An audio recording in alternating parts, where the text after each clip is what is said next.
మహిళల భద్రతకు ప్రాధాన్యత, నేరాల నివారణకు నియమాలు మార్పు. అయితే కఠినతరమైన చట్టాలను తీసుకొస్తాం. ఫాస్ట్ ట్రాక్ కోర్టులను ఏర్పాటు చేశాం. 800 కోర్టుల్లో 3 లక్షల కేసులు పరిష్కారం.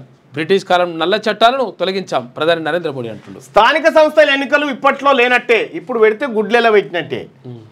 42% రిజర్వేషన్ బిల్లు కేంద్రం ఆమోదం తెలిపితేనే ఎన్నికలకు ఛాన్స్. రానున్న అసెంబ్లీ సెషన్లోనే బీసీ బిల్లు, ఆ తర్వాత బిల్లును కేంద్రానికి పంపనున్న రాష్ట్ర ప్రభుత్వం. సమగ్ర కులగణన నివేదికకు ఇంకా టైం పట్టే అవకాశం. బీసీ రిజర్వేషన్లో ముస్లింలను చేర్చితే ఒప్పుకోమంటున్న బీజేపీ. అలా అయితే 42% రిజర్వేషన్ బిల్లుకు ఆమోదం కష్టమయ్యే అవకాశం. ఇదే జరిగితే మరింత జాప్యం కానున్న లోకల్ బాడీ ఎన్నికలంటూ ఇప్పుడు కాంగ్రెస్ పార్టీ సావుదాలకు ఏమొచ్చిందంటే, నువ్వు ఇప్పుడు ఎన్నికలు పెట్టినా కాంగ్రెస్ గెలిచేది లేదు. ఎట్లాగో నువ్వు ఇది చేయడానికి నీకే మనసు ఒప్పదు. మనసులో వేరే మనిషి ఉంటాడు కదా, అగ్రకులం మనిషి ఉంటాడు కదా, ఎట్లాగో అది ఒప్పుకోవు. మీ ఇద్దరు ప్రజాక్షేత్రంకి వచ్చేసరికి పబ్లిక్ పండబెట్టి తొక్కుతారు. చైనా పాక్ నుంచి ప్రమాదం పొంచి ఉంది. భారత్ జాగ్రత్తగా ఉండాలి.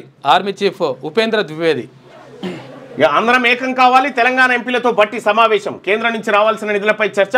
కేంద్రాన్ని కలిసి సమస్యలు వివరిద్దాం, కలిసి పోరాడదామని పిలుపు. కాంగ్రెస్ ఎంపీలు అసదుద్దీన్ ఓవైసీ హాజరు.